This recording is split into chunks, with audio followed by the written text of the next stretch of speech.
Здравствуйте, дорогие друзья! Холмахагас Кадрли Дустар. Начинаем очередной выпуск программы «Аспекты Республики» на канале «Аспекты Башкортостан». 16 января 2026 года, пятница. Вторая годовщина баймакских событий. Поговорим сегодня о Баймаке. Текущие новости в стране и в мире послушаем. Текущие события в Башкортостане на основе публикаций республиканских СМИ также обсудим. Жду ваших комментариев в чате нашего эфира в Ютубе. Также мы вещаем в прямом эфире в телеграм-канале «Аспекты Башкортостан». Рад приветствовать наших друзей, наших подписчиков, наших новых зрителей, которые прибавились в последнее время. Дорогие друзья, оставайтесь здесь. Здесь говорят правду, здесь стараются слышать разные мнения, особенно если вы их пишете в момент наших эфиров в наших же, собственно, чатах. Не стесняйтесь делиться мнениями. В общем, пользуйтесь, насколько это возможно, всеми нашими ресурсами, так сказать. Итак, друзья, как я уже отметил, действительно, годовщина баймакских событий. Вчера было 15 января, это день, когда люди массово впервые собрались у здания районного суда в Баймаке. Ну а завтра, 17 января, это день, когда случились ключевые события. Поэтому вспомним, конечно же, о них, поделюсь своими соображениями, вы делитесь, соответственно, своими. Для этого чат работает. Но обо всем по порядку и ко всему постепенно будем двигаться. Я для начала озвучу новости в стране и в мире по итогам дня предыдущего. 3 человека, включая главу сельского поселения, пострадали в результате ударов дронами в Белгородском округе, утверждает губернатор Гладков. Повреждены ангар и 2 легковых автомобиля. Кроме того, при атаках беспилотниками был ранен житель Грайворонского округа. Число пострадавших при взрыве светошумовой гранаты в Центре профессиональной подготовки МВД в Сыктывкаре выросло до 18 человек, передает РЕН-ТВ. 5 госпитализированы в тяжелом состоянии, еще 4 в крайне тяжелом. У здания, где произошел инцидент, загорелась крыша. Возбуждено дело о халатности. Пользователи сервиса госуслуги получили рассылку с рекламой учебы в Российском университете спецназа имени Владимира Путина, обратило внимание «Эхо». В письме предлагается получить новую востребованную профессию и помочь своей стране. Вуз расположен в Чечне. Подобная рассылка проводится не впервые. Ну, ваш покорный слуга тоже получил эту рассылку. Чуть не забыл. Вот молодцы, коллеги, напомнили. Приглашаю, знаете ли, в университет спецназа. Потрясающе. Это в продолжение того, что уже приглашали и заключить контракт с Министерством обороны, чтобы отправиться в зону СВО. Это постоянные новости о том, что какие-то там изменения внесены в реестр воинского учета. А при попытке сняться с учета ничего не работает. Нормально. Гражданин Канады погиб на протестах в Иране, объявила министр иностранных дел Канады Анита Ананд. По ее словам, канадец погиб от рук иранских властей, что свидетельствует об их пренебрежении человеческой жизнью. Тоже мне новость, к сожалению, да. По данным правозащитной организации Human Rights Activists New Agency, я думал, Watch, значит, в Иране погибли всего 2615 человек. Не менее 18 470 человек были арестованы. Дональд Трамп пригрозил жителям Миннеаполиса законом о мятеже, который позволяет использовать военных внутри страны. Поводом для поста в соцсети Truth стали, как написал Трамп, нападения профессиональных подстрекателей и мятежников на патриотов из службы ICE. Массовые протесты в Миннеаполисе начались после того, как сотрудник ICE застрелил гражданку США Рене Гуд. 2 взрыва прогремели в центре нидерландского города Утрехта. Есть пострадавшие, сообщает местный телеканал РТВ Утрехт. После взрывов начался пожар, который распространился на соседние здания. Причины случившегося не были названы накануне. Первые 1200 граждан Хорватии получили повестки об обязательной военной службе после восстановления призывной армии, передает Deutsche Welle. Обязательная служба была отменена в 2008 году. Восстановление призыва обсуждают также в Словении и Сербии. Такие новости мы с вами имеем по дню накануне 15 января 2026 года. Чат потихонечку оживает. Призываю делать это активнее, дорогие друзья. Свободу узникам, пишет адвокат Павел. Полностью присоединяюсь. Доброго морозного утра, желает Стобавовна. Юлия, Наталья, Рюрик приветствуют всех и желают доброго утра. Абсолютно присоединяюсь к каждому из ваших сообщений. Выше еще Искандер, конечно же. Наш дорогой Искандер Махмудов пожелал доброго утра. Это было еще до начала нашего эфира. Прекрасно. Но у Искандера, знаете ли, поздний вечер. Он проживает в Соединенных Штатах, в Нью-Йорке. И именно он совсем недавно делал репортаж о том, где будет содержаться Мадуро и где его же должны судить. Ждем, соответственно, продолжений подобного рода сообщений от нашего дорогого друга. Ну что ж, несколько текущих новостей и дальше уже к главному, да? Вчера были сообщения о том, что над Башкортостаном были сбиты 3 беспилотника. Вновь была объявлена так называемая беспилотная опасность, которая связана с блокировками связи и интернета в частности. С 10 до 14:00 по местному времени дежурные средства противовоздушной обороны перехватили и уничтожили 3 украинских беспилотных летательных аппарата самолетного типа над Башкирией, сообщило официально Министерство обороны. Всего над страной сбили 8 БПЛА, в том числе по 2 над территориями Ростовской и Самарской областей, 1 над Белгородской областью. Почему бы, если уж на то пошло, все беспилотники не сбивать где-нибудь там, на западе страны, на юго-западе, откуда они летят? Почему нужно дождаться, чтобы некоторые из них долетели аж до Башкортостана? Я в этом смысле, конечно же, понимаю скепсис многих наших соотечественников, которые говорят, что раз уж они долетают до Башкортостана, то и запущены они были откуда-то поблизости. Я на самом деле шучу, что полностью разделяю данную точку зрения. Нет, я убежден, что они запуститься откуда-то поблизости не могли. Но вопрос о том, почему им дают долететь на такие дальние расстояния, остается, мягко говоря, открытым. И тут же возникает следующий вопрос, или цепочка вопросов. А что же вообще с обороноспособностью, так называемой, хваленой? И позиции властей, которые декларируют, что у нас надежный щит по всем направлениям, и мышь не проскочит, комар не пролетит. В общем, все это оказывается на поверку сущими пустяками. Так.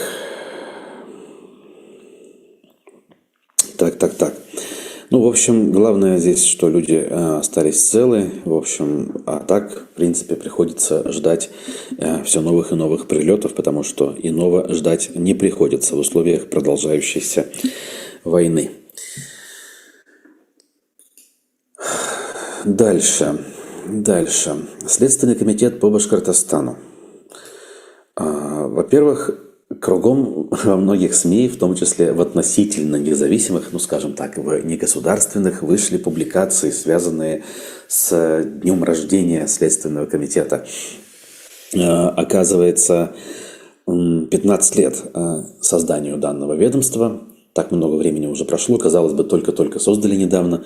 На всякий случай напоминаю, что Следственный комитет возник как новая отдельная структура в результате его отделения от прокуратуры. Был следственный отдел Генпрокуратуры раньше, а потом их разделили, соответственно. В годы правления Медведева, насколько я помню, это произошло. Если 15 лет назад, то это был 2011, получается. У нас Следственный комитет зажил своей жизнью, даже какой-то статусностью, знаете ли. обогатился за годы. У нас некоторые люди считают необходимым по ключевым политическим даже вопросам обращаться с видеороликами к Бастрыкину. Иногда меня это удивляет, точнее, всегда это удивляет, но россияне почему-то не считают это странным. То есть не просто по каким-то уголовным делам к нему обращаются, а прям по всему. Там, снимите, например, статус иностранного агента с музыканта Алишера Моргенштерна, говорит наш замечательный земляк, таксист Эдуард Асадуллин с ником. Он сказал: «Поехали». Ничего против Эдуарда не имею, но мне кажется странным обращаться к Бастрыкину с такими вопросами. Так вот, и вот интервью, значит, всякие разные. Например, в «Коммерсанте» пообщался с журналистом, с главредом Булатом Башировым, руководитель второго отдела СКР, который занимается главными, знаете ли, делами коррупционного характера. То есть именно он отвечает за вот эти вот громкие процессы в отношении членов управленческой команды Радия Хабирова. Соответственно, любопытное интервью по некоторым деталям, хотя понятно, что оно вылизанное, причесанное. Мне прекрасно известно, как такого рода тексты делаются. Беседа, потом расшифровка, потом предварительный текст выдает редакция, отправляет, значит, спикеру. Тот сам смотрит, потом отдает своим там пресс-службам, юристам. Каждое ведомство на своем этапе что-то там вычищает, подправляет. И в конце концов мы получаем что-то такое рафинированное, очень не похожее на разговор живых людей. Это обычно так. Ну а здесь, в принципе, по моим ощущениям, не сильно далеко от данного утверждения. Так вот, тут он говорит, например, про дело Башспирта. Дело по Рауфу Нугуманову, бизнесмену Компанченко и Артуру Хазигалееву возвращено на дорасследование. Не потому, что в их действиях нет состава преступления или нет достаточных доказательств, а в связи с указанием суда необходимости рассмотрения вопроса об увеличении объема обвинения. Вон как. Также новый обвиняемый по делам Башспирта, соратник Хабирова Раиф Абдрахимов, который был позже гораздо взят под стражу и отправлен в отставку, тоже, значит, оказался фигурантом этого одного большого теперь объединенного дела. Значит, основные направления преступлений и это коррупция, значит, говорит данный спикер. И нам поставлена задача со стороны председателя СКР Александра Ивановича Бастрыкина продолжать усиленную борьбу с коррупцией. Достаточно этой фразы, чтобы понять, что данное интервью – это набор пропагандистских штампов. Кстати, как зовут-то хоть того человека, о котором мы говорим? Дмитрий Янин зовут интервьюируемого.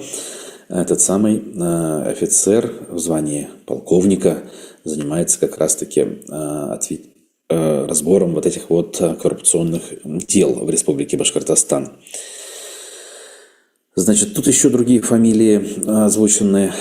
Например, по делу директора ГКЗ Башкортостан Вильдана Яруллина. Есть какая-нибудь свежая информация, спрашивает Булат Баширов. Пока могу ответить только, что расследуем, отвечает данный следователь. Дальше по делу Артура Идельбаева, известного нам деятеля национального даже движения когда-то. По этому делу выявлена целая система аффилированных индивидуальных предпринимателей и различных организаций, которые якобы улучшали туристическую привлекательность региона, заявил следователь. Ими оформлялись подложные документы о том, что они за счет субсидий организовывают туристические объекты, например, кемпинги и глэмпинги. Недаром мы с вами смеялись постоянно над новостями об этих глэмпингах. Но по сути все это было формальным с одной лишь целью присвоения выделенных государственных субсидий.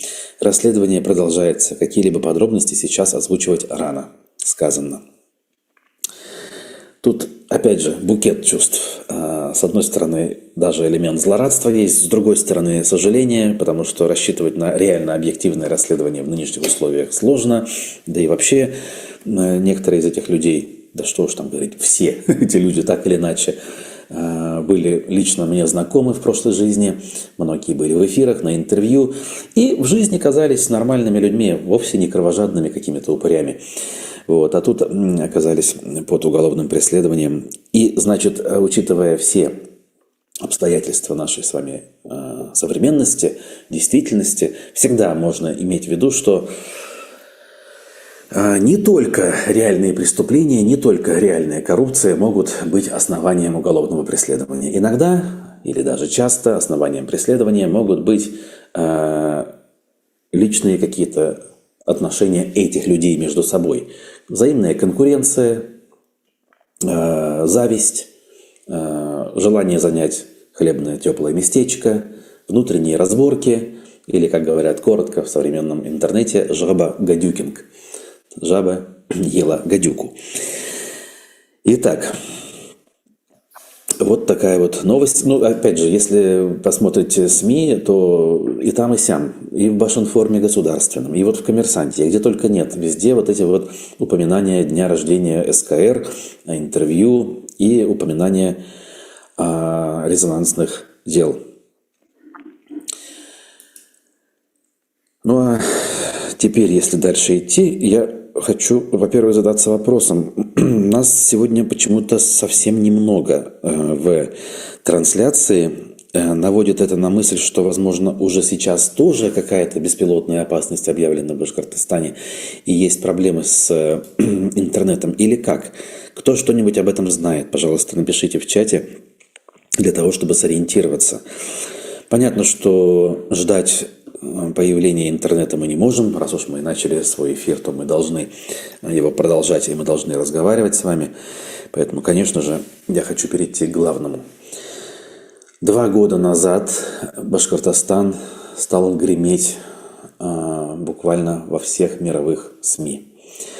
Я, будучи человеком, который внимательно следил за каждым моментом тех событий, в итоге волей-неволей оказался тогда спикером и комментатором баймакской истории на очень многих площадках.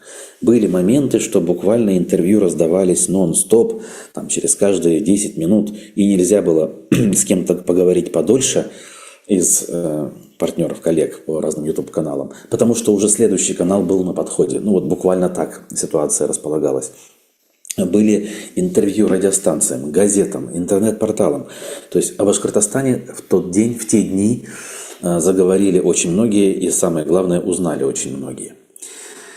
Я уверен, и у меня нет никаких сомнений, что отголоски баймакских событий не только продолжают звучать, а стало быть происходить. Они еще долго будут и звучать, и, самое главное, будут происходить. Эти события будут давать свои исторические следы.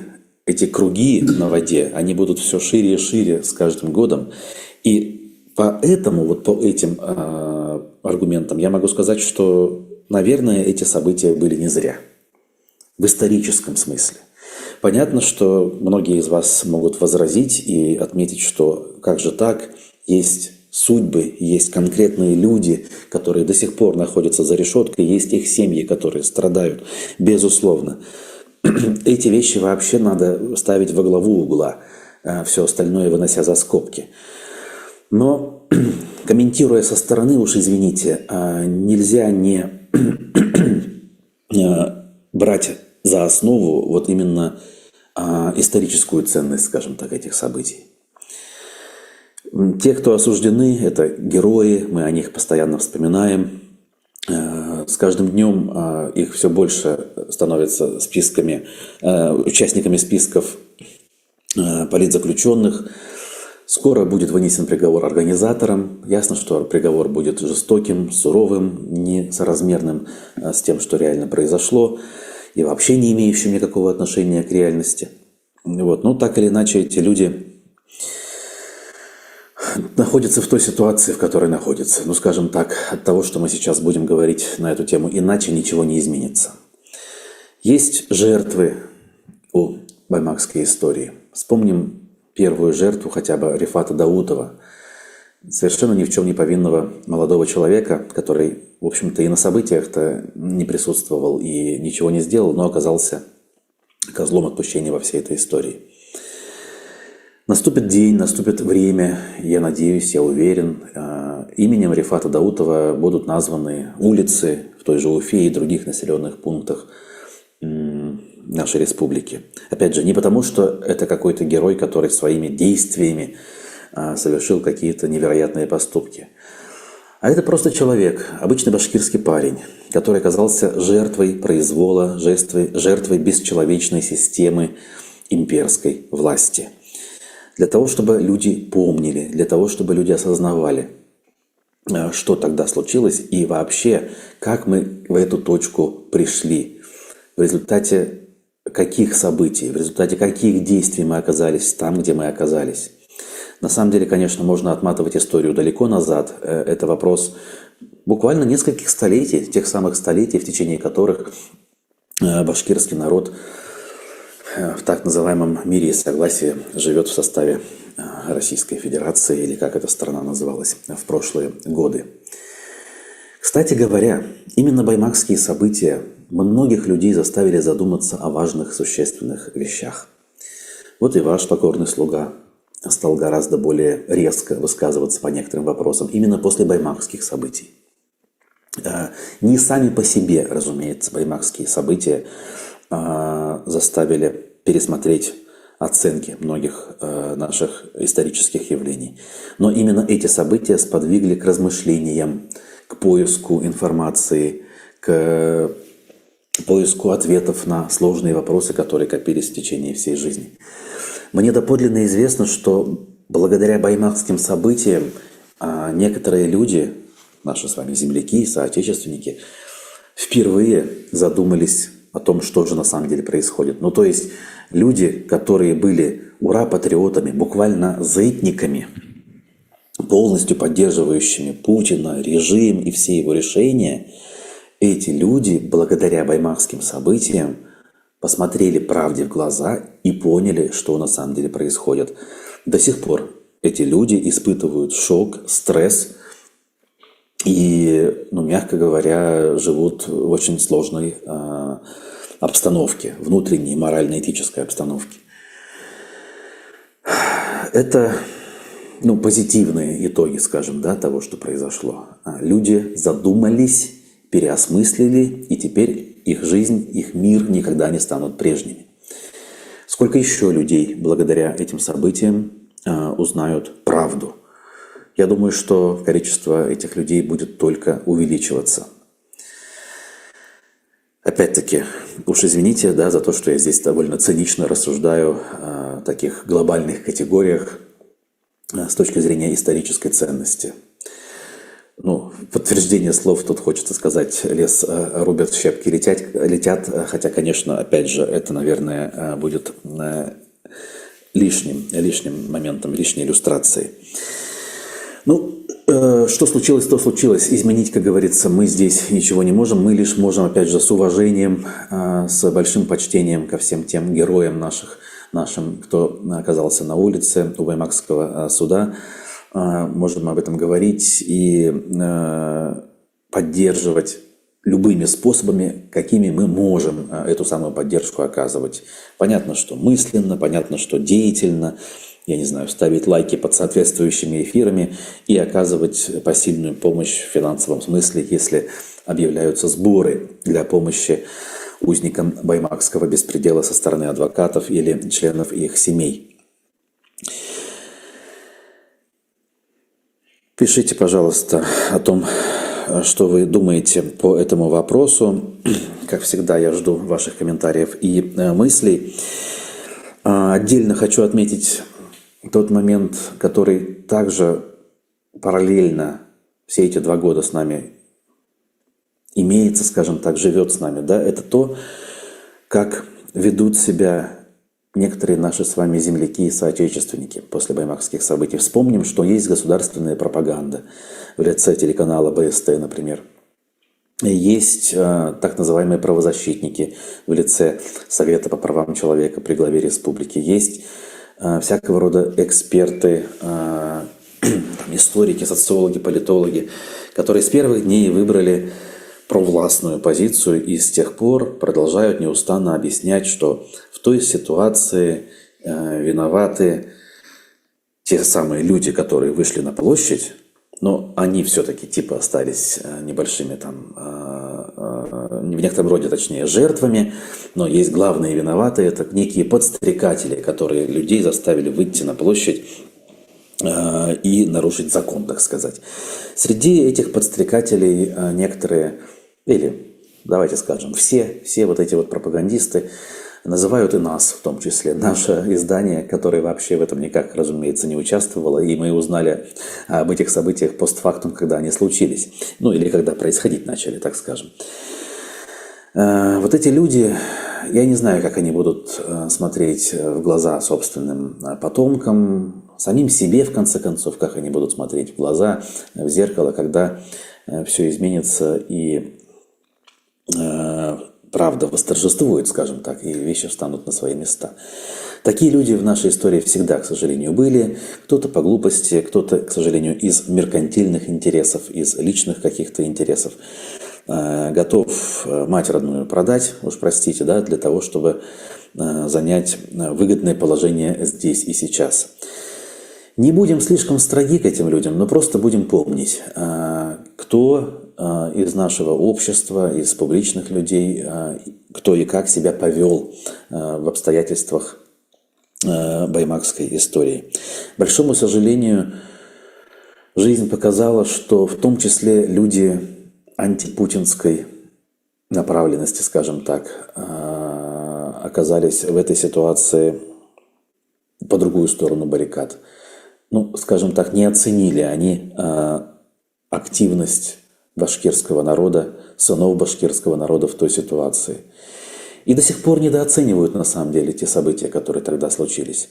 А это в условиях выжженного поля, в условиях войны, которую ведет Россия, ну, я не знаю, важнейшие события, которые случились внутри страны за почти 4 года. События, которые еще отразятся в жизни республики и страны в целом, потому что найдут выход. Потому что, опять-таки, государство, система выбрала привычный для себя, но совершенно неэффективный способ взаимодействия с людьми в такой ситуации. Выбрали привычный способ запретить, закрыть, отправить за решетку, заткнуть рты. Но мы-то прекрасно понимаем, что формально рты заткнуты. Люди действительно сейчас выйти на улицу не могут. Но фактически все это время все те баймакцы сами по себе, да, которые арестованы, их близкие родственники, знакомые, люди, наблюдающие со стороны, они всего лишь копили злость.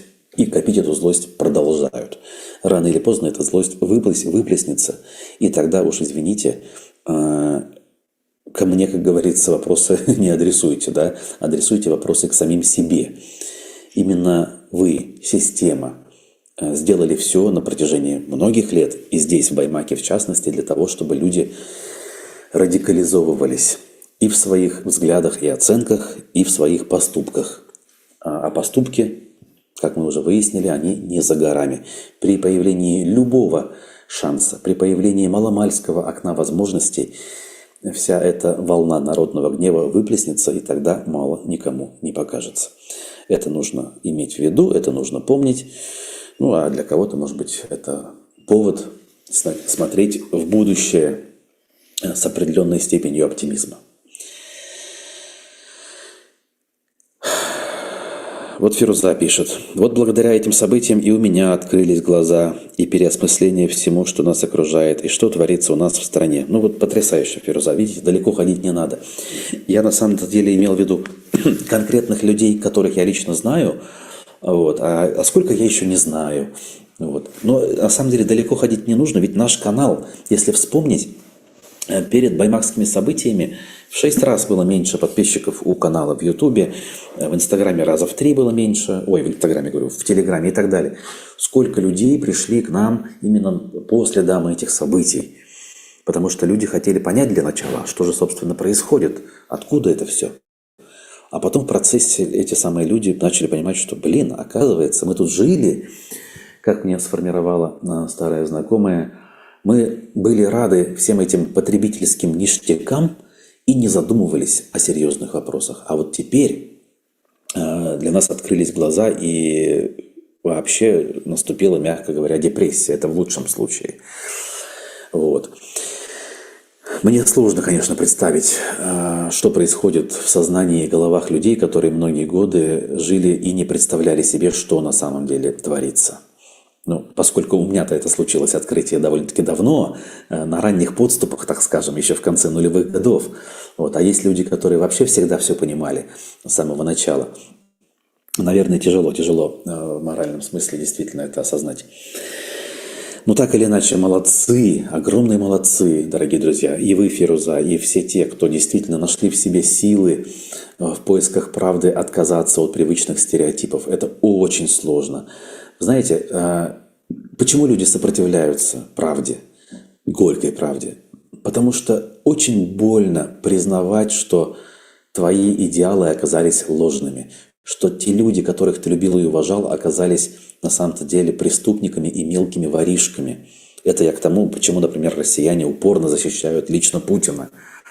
Это как признать, что твой, я не знаю, отец или мать, которых ты всегда любил, почитал и уважал, на самом деле оказались плохими людьми. Человек психологически до последнего, до гробовой доски готов защищать свои личные вот эти вот границы в виде своей любви к своим ближним. К сожалению, так называемая любовь к власти и к государству, к системе, они в этом смысле лежат в одной плоскости, вот с этими чувствами к близким людям.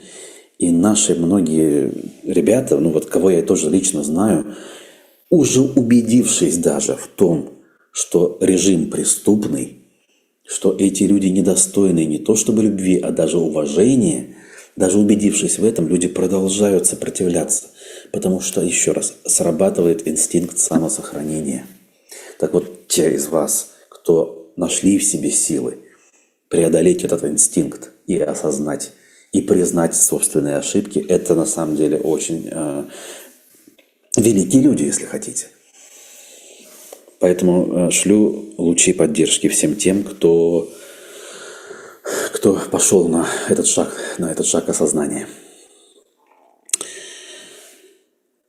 У меня после Куштау открылись глаза, пишет Светлана Агапова.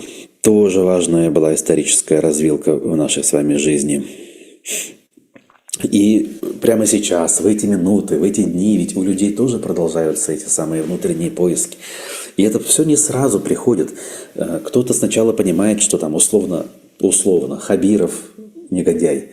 Дальше в поисках ответов, к счастью, некоторые добираются до того, что Хабиров сам вообще ничего не имеет никакого значения. Это плоть от плоти кремлевский продукт, поэтому надо искать причины дальше.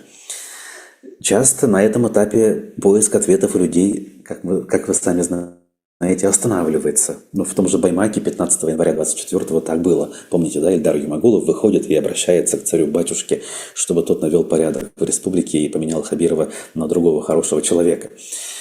Почему на этом этапе останавливается поиск ответов? Тут тоже, наверное, самозащита срабатывает.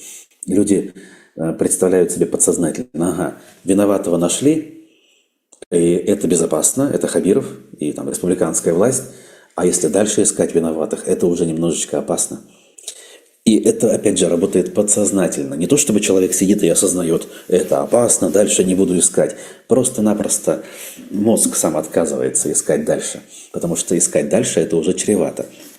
Но вот мы-то с вами здесь прекрасно знаем, что причина гораздо глубже и даже шире, чем просто какой-нибудь там лично Путин. Тут уж надо смотреть совсем глубоко в исторические предпосылки и в судьбу, которая связала наш народ с империей на протяжении нескольких столетий. Что этим самым я хотел сказать? Конкретно ничего особенного. Просто я решил поделиться соображениями, какие сформировались вот еще накануне вечером к этой годовщине. Наверное, не все вспомнил, не все сказал. Это все импровизация. Ну, будем, как говорится, возвращаться к этой теме. Я, может быть, отвечая на некоторые комментарии, претензии, которые были в последнее время в наш адрес, скажу, что баймакские герои, баймакская история и вообще вот данное направление, данная область жизни родной республики для нас, для нашего медиапроекта, для нашего издания были и остаются главными и ключевыми. Да, мы говорим и о других событиях, конечно, мы комментируем порой совершенно, может быть, даже несерьезные какие-то вещи, но это для разнообразия, если хотите. Есть спрос на разные события и комментарии, но главными, ключевыми, ради которых вообще мы существуем, и уж чего греха таить, благодаря которым мы существуем, это вот, собственно, характер нашего народа, это противостояние нашего народа, которое на самом деле всегда было, есть, но самое главное, оно еще будет. В этом я абсолютно убежден. И я не оговорился, когда сказал, что в том числе благодаря баймакским событиям мы в принципе существуем. Наш медиапроект, наверное, давно бы свернулся еще тогда, в начале 2024 года, если бы не баймакские события, которые случились, разумеется, без нашего участия, без нашей... Да даже в мыслях не было ничего такого. Я помню свой шок, когда увидел первые кадры от того, сколько людей пришли в Баймак. И задался вопросом, а что, собственно, случилось? Я, конечно, знал, что будут оглашать приговор Фаилю Алсынову. Мы об этом заранее говорили в эфире. Но то, что туда придут больше 20 человек, для меня это было, конечно, удивительным открытием.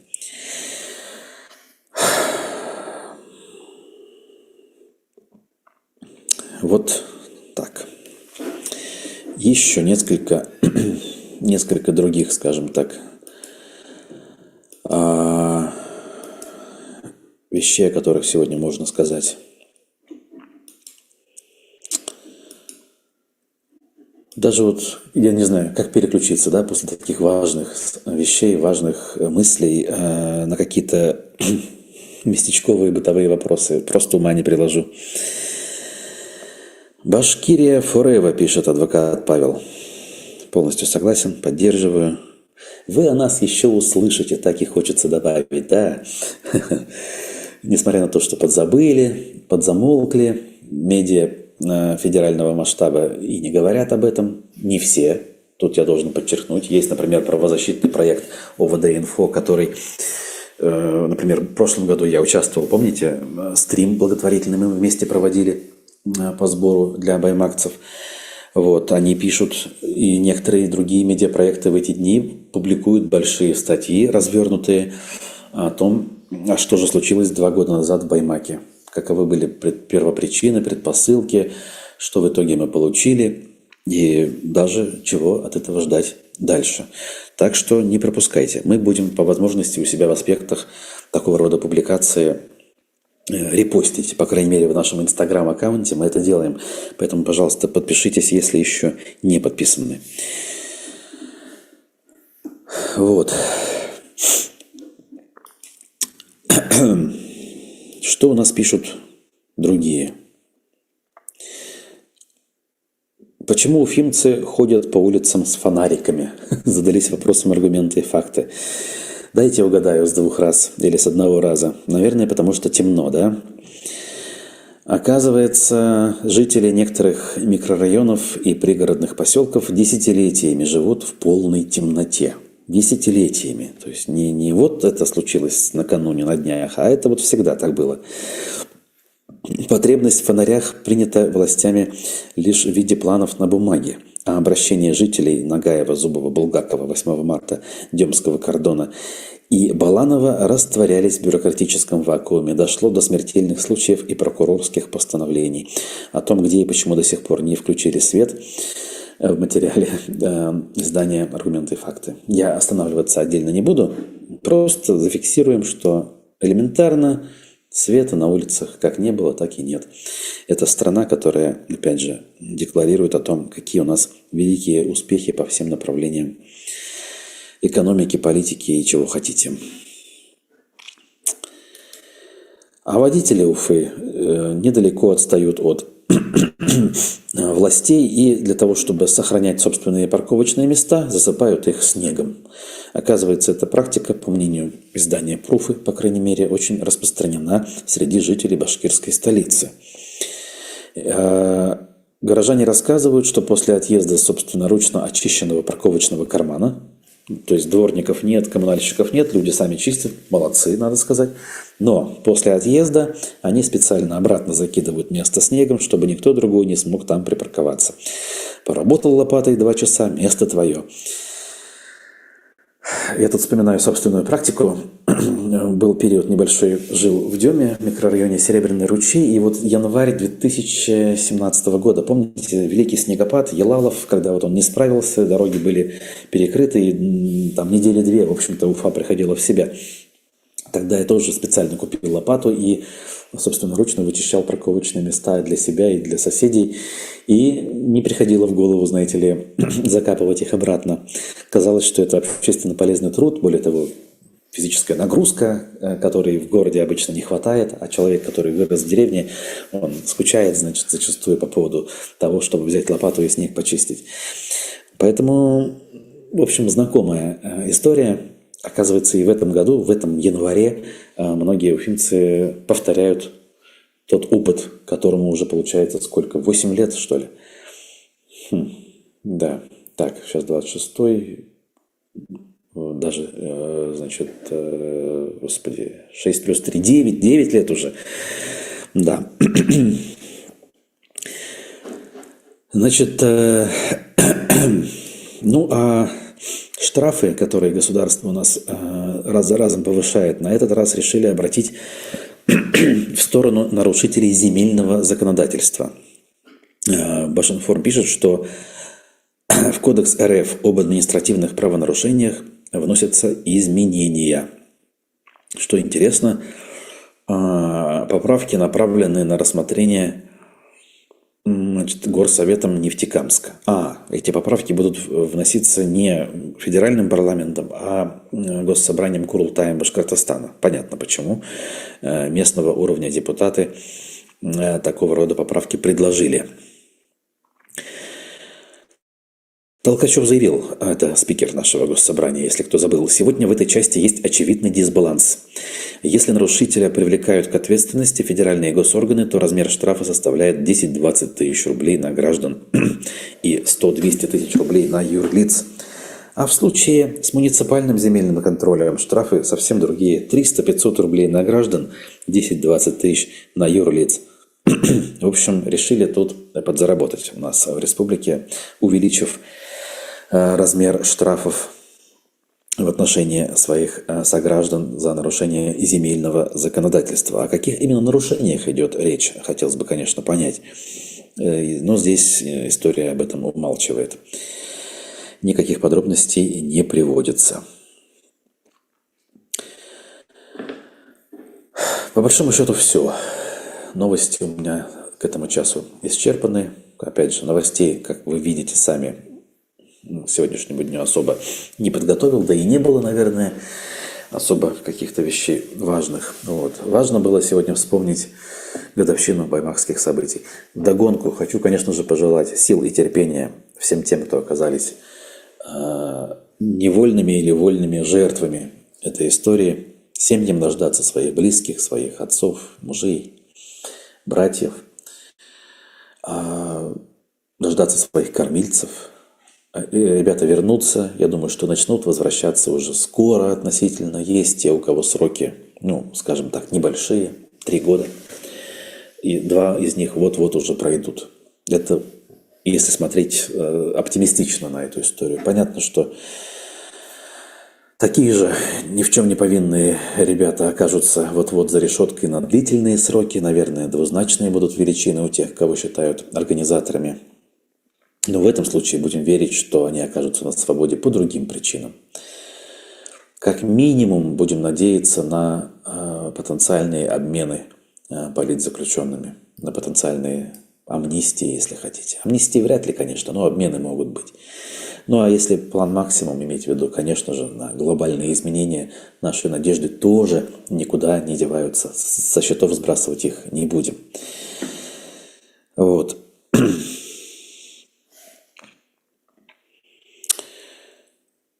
Так.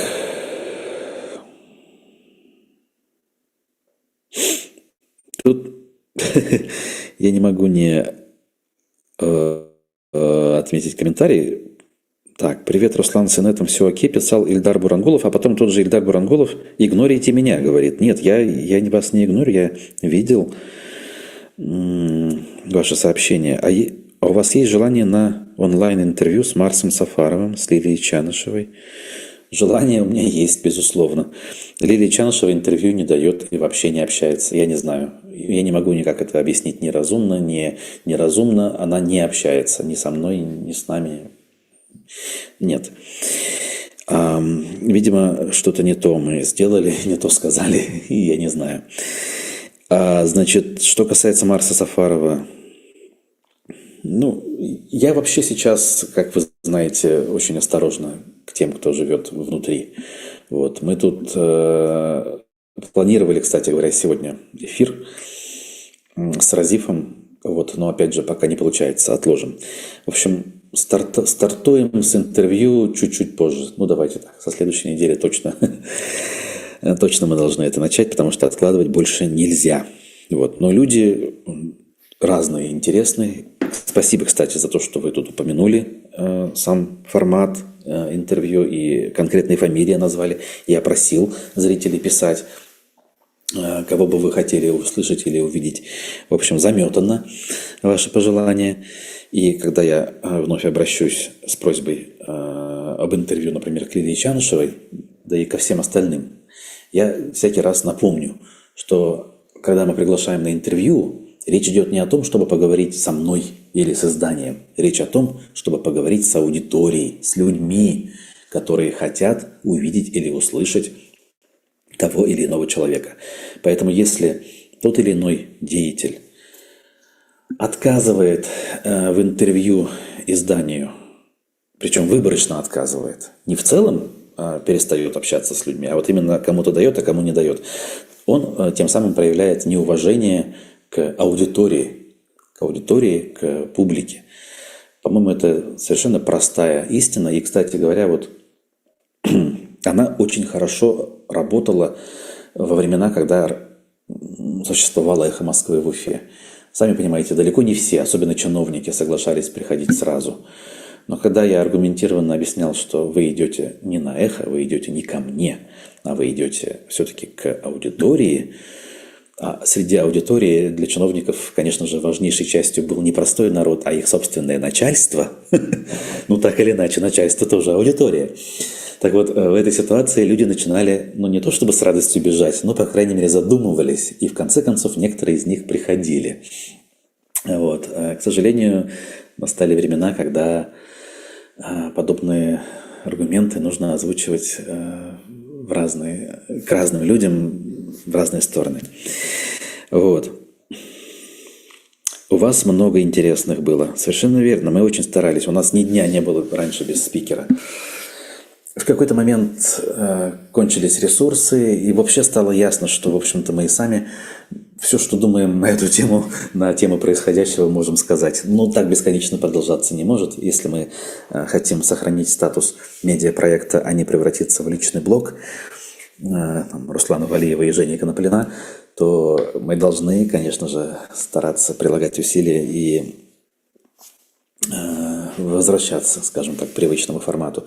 В конце концов, я скучаю по этому формату лично, потому что это отдельный вид, если не искусства, то хотя бы вид деятельности. Делать хорошее интервью – это интересно.